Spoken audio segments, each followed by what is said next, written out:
సదాశివపేట పట్టణంలో గల bypass road పక్కన గుర్తు తెలియని శవం లభ్యమైంది. వయసు సుమారుగా 60 నుంచి 65 వరకు ఉండవచ్చని పోలీసులు అంచనా వేస్తున్నారు. ఎక్కడో హతమార్చి మృతదేహాన్ని ఇక్కడ పడేసి వెళ్లి ఉంటారని అంచనా వేస్తున్నారు పోలీసులు. కేసు నమోదు చేసుకుని దర్యాప్తు చేస్తున్నారు సదాశివపేట పోలీసులు.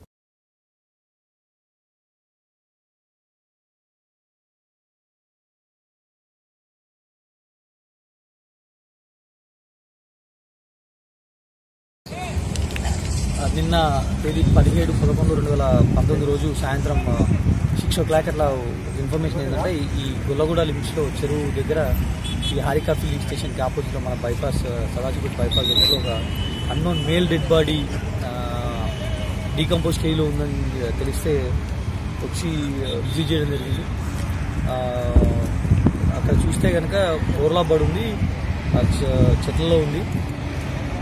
ఏజ్ కూడా అప్రాక్సిమేట్గా చెప్పలేని సిచ్యువేషన్లో ఉందని కనుక మనం తిప్పి చూస్తేనే మన అవకాశం ఉంది అని నైట్ ఇక్కడ ఒక గార్డ్ పోస్ట్ చేసి డిఆర్ఏతో కంప్లైంట్ తీసుకొని కేసు రిజిస్టర్ చేయడం జరిగింది. ఇప్పుడు ప్రజెంట్ అండర్ ఇన్వెస్టిగేషన్లో ఉంది. ఇక్కడే స్పాట్ ఏవి చేయించి ఫర్దర్ ఇన్వెస్టిగేషన్ కొనసాగుతుంది.